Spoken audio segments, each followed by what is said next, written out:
Treyarch just dropped a massive blog post going over all the new content we are going to be getting in Season 2 of Black Ops 6. New weapons, a fan favorite wonder weapon, a ton of information about the new Zombies map coming with Season 2 launch called The Tomb, a brand new perk, a familiar yet revamped enemy, and so much more. In this video, I'm going to be specifically going over all of the changes and new content coming to Zombies next season on January 28th. Thanks for watching, and if you like the video or find it helpful, you know the drill, but otherwise, let's just get right into it. I want to start with the new weapons, score streaks, and unique attachments coming to the game, as you'll be able to bring these into Zombies as well. Turns out that we are getting 4 brand new weapons at Season 2 launch, starting with the return of the iconic PPSH-41 SMG. It's described as a full auto SMG with a high rate of fire, impressive damage, and high recoil with moderate handling. I can't wait to bring this thing into Zombies just like back in the old World at War days. Surely it will have its classic drum mag as an unlockable attachment, so looking forward to that. This weapon will be unlocked at page 14 of the new Season 2 Battle Pass and available for everyone at launch. Next, we're getting a brand new and unique looking assault rifle called the Cypher. Described as a full auto assault rifle with a slower rate of fire balanced by great handling and excellent mobility. A very interesting looking one, curious to see how it will actually perform. This one will be unlocked at page 8 of the Season 2 Battle Pass. After that, we have the Fang 82. This one is a full auto light machine gun with a very slow rate of fire, but great damage and great handling. Very reminiscent of the Stoner from Black Ops 1, this one will be unlocked at page 3 of the Season 2 Battle Pass. And for the final weapon, we have the TR2 as they call it, though it's quite clearly an FAL. Glad to see this one make a comeback. A semi-auto marksman rifle with a great rate of fire and respectable handling. It's listed here as an event reward, but also tagged as arriving at Season 2 launch, so that's interesting. Maybe we'll be getting a event right at the launch of Season 2? I guess we'll just have to see.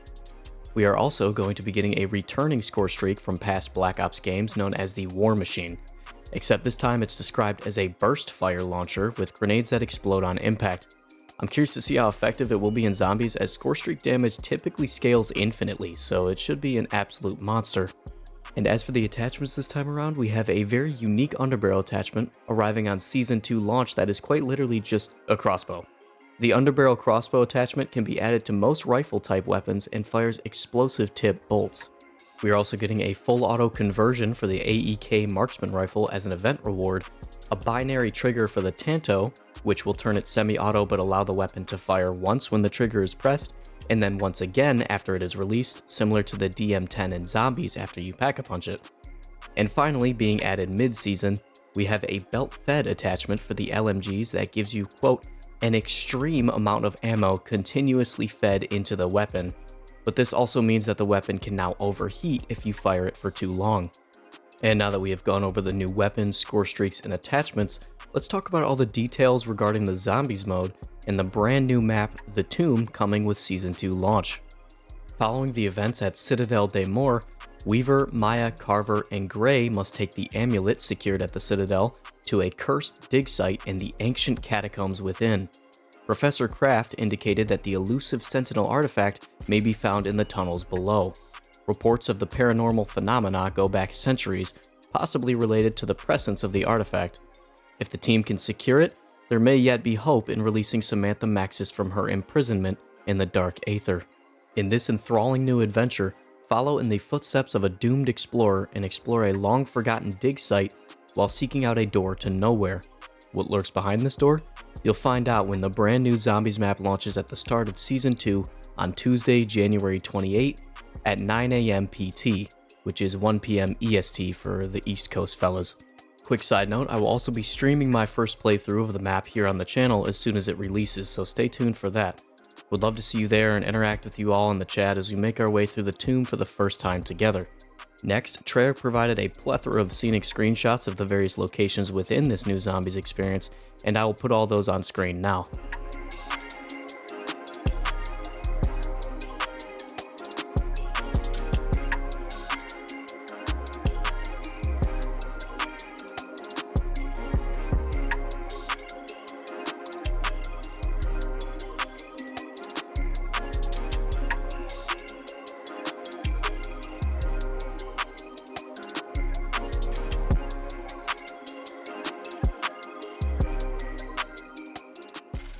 The Dark Ether Nexus in particular looks very intriguing to me. There's also a quick excerpt at the end of these screenshots that states, "Take your expedition deeper still, seek out the doorway to nowhere," and the rest is redacted. Possibly a hint to a new location we will be brought to during the main quest. Let me know what you think of this in the comments below. On this map, we will also encounter an enemy that may look familiar to my fellow Cold War Zombies enjoyers, called the Shock Mimic. This is a special enemy that can disguise itself as useful objects in pickups on the map, only to then spring out and grab you to deliver an electrifying bite. The Shock Mimic's distortion camouflage can also disrupt your radar and even alter your vision. To combat these new threats, we also have the return of an iconic wonder weapon known as the Staff of Ice. Treyarch says, "This masterpiece of technology fires a withering blast of frost and can generate healing energies to resuscitate allies from a distance." Curious to see if the staff can be upgraded like the swords from Citadel, or if it's just simply built and acquired like the jet gun. There'll also be a new skin for it unlocked by beating the main quest of the tomb. And as usual, beating the main quest of the tomb before a directed mode for the map launches will reward players with a unique calling card as well as the aforementioned wonder weapon skin. There will also be new traps specific to this map, a very Indiana Jones style arrow trap which will send darts flying from the walls into nearby zombies, and an aetheric lantern trap which when shot can rain down aetheric fire on nearby enemies. We will also be receiving a returning perk-a-cola known as Death Perception. This new perk will give you the ability to detect enemies through walls and obstacles to give you better awareness.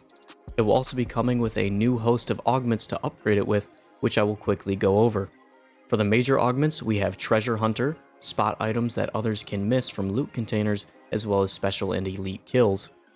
Death Stare, your elemental weakness damage, has a chance to instantly kill enemies that are low on health. Critical Eye grants you a small chance to turn any non-critical hit into a critical one. And for the minor augments, we have Bird's Eye View, which gives you a faster mini-map scan rate. Not exactly game-changing, that one, wouldn't recommend that one. Extra Change, which allows you to find loose change under more locations. If you didn't know, loose change is extra essence that you can acquire in-game by laying prone near perk machines. And finally, Further Insight, which increases the range with which you can detect enemies through walls. And we also have 3 brand new Gobblegums coming at Season 2 launch. Dead Drop, drop rates of salvage and equipment are greatly increased for 5 minutes.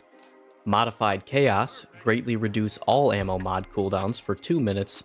And finally, Quacknarok, zombies move around in rubber ducky inner tubes for 3 minutes, which they have provided a screenshot of right here. Simply amazing. And for the final bits of Zombies content, we have some quality of life updates coming to the game. Starting with a new challenge tracking system, you can now manually track up to 10 calling card and 10 camo challenges per mode. These track challenges will appear in the lobby as well as in-game via the options menu. Next, we have a new co-op pause feature where the party leader will now be able to pause the game for everyone, similar to the Cold War system, and an AFK kick recovery system, so if you get AFK kicked, you won't have to worry about losing your loadout, essence, and salvage when you join back. And that about does it for all the new Zombies content coming with Season 2. I'm super excited for this new Zombies map. I will be playing it the minute it drops, and also streaming my first playthrough, so if you'd like to join me and figure this new map out together, stay tuned here on the channel on January 28th when the map does release. There was a ton of new stuff also revealed for multiplayer and Warzone in this blog post too, so if you're interested in that, I will have the full blog post linked in the description below if you want to go check it out yourself.